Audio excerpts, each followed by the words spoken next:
On passe maintenant au matériel médical.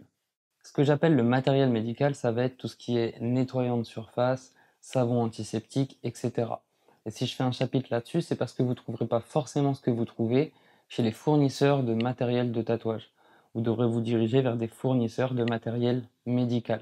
C'est donc des sites professionnels, mais pas de panique, on les trouve assez facilement sur Internet en tapant le nom du produit que vous recherchez. En réalité, vous aurez besoin d'assez peu de choses. Vous aurez besoin d'un nettoyant de surface comme le Surface Safe Premium de chez Agnos, de compresses stériles non tissées et de savon antiseptique.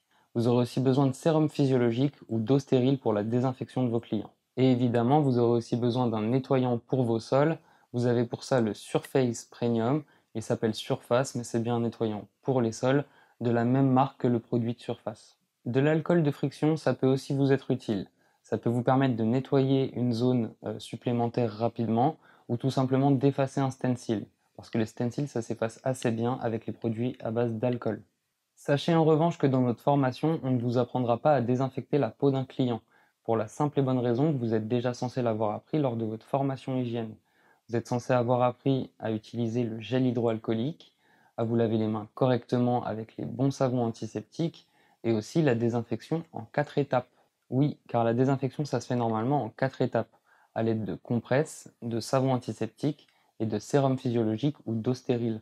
En aucun cas une lingette alcoolisée, ça fait l'affaire, même si c'est écrit dessus pour désinfecter la peau. C'est pas le cas. Aujourd'hui, je connais très peu de salons qui pratiquent une vraie désinfection, donc essayez de pas faire l'impasse là-dessus. Et surtout, faites en sorte que tous vos produits soient aux normes recommandées, de façon à éliminer les germes de façon efficace. Les consommables. C'est là qu'il va falloir prendre des notes. En général, un seul fournisseur pourra satisfaire votre demande, mais chaque tatoueur a ses préférences. Certains préfèrent ceci, d'autres préfèrent cela. Dans notre cas, on va privilégier le matériel de base, parce que nous, ce qu'on cherche, c'est apprendre à tatouer. On va aussi privilégier le matériel à usage unique, parce qu'un stérilisateur, ça coûte un bras, et on prend aussi le risque de mal nettoyer son matériel. Donc, on va énumérer le matériel. Tout d'abord, vous aurez besoin de gants. Ils n'ont pas forcément besoin d'être stériles, mais en nitrile et non en latex parce que certaines personnes peuvent y être allergiques. Il y a plein de couleurs de gants différentes, éclatez-vous. On aura besoin de cellophane et de champs stériles pour protéger sa zone de travail. Ça vous évitera aussi les projections d'encre ou de sang. Du papier ou des compresses. Vous en aurez forcément besoin pour nettoyer la peau de votre client durant le tatouage, pour le désinfecter, désinfecter votre matériel, etc. Pensez à prévoir un bon stock de papier avant de commencer la séance.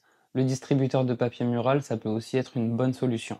On a aussi les lingettes en papier non tissé, spécial tatouage, vendues sur les sites des fournisseurs, le principal étant de ne pas irriter la peau de son client à chaque essuyage. Vous aurez aussi besoin de vaseline ou de l'anovaseline pour hydrater la peau de votre client durant la séance. Encore une fois, un coup d'essuyage sur une peau irritée du tatouage non hydratée, ça fait super mal. Ensuite, du strap. Ça sert à momifier sa machine. On l'entoure avec, de façon à éviter de glisser durant la séance. Étant donné qu'on utilise aussi de la vaseline, ou du moins un corps gras, on a vite tendance à se retrouver avec une machine pleine d'encre et pleine de gras. Du savon vert ou du green soap, c'est un savon apaisant qui sent généralement bon. Ça se vend aussi sous forme de mousse, comme j'en ai ici. C'est ce qu'on voit généralement sur les réseaux sociaux avant de découvrir le tatouage, et ça sert principalement à nettoyer le tatouage pendant et après la séance. Attention, j'en vois beaucoup qui font leur savon vert eux-mêmes à l'aide d'un concentré de savon vert et de l'eau du robinet ou de l'eau stérile, mais en général, le contenant dans lequel il est mis, lui, il n'est pas stérile. Donc c'est pas forcément top. Pour ma part, je vous recommande vraiment de partir sur des savons verts qui sont déjà conditionnés, ça vous permettra de vous dédouaner en cas de problème. Ensuite, on aura besoin de godets à encre pour y mettre notre encre, évidemment, et si possible, des abaisse-langues en bois. Pourquoi des abaisse-langues?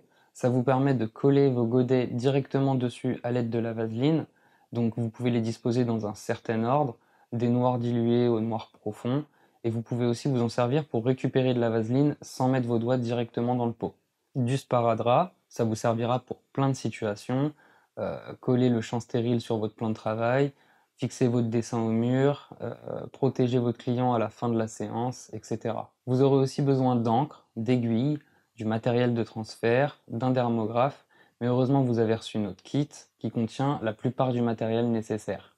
mais on va en parler plus en détail dans les points qui suivent, juste après.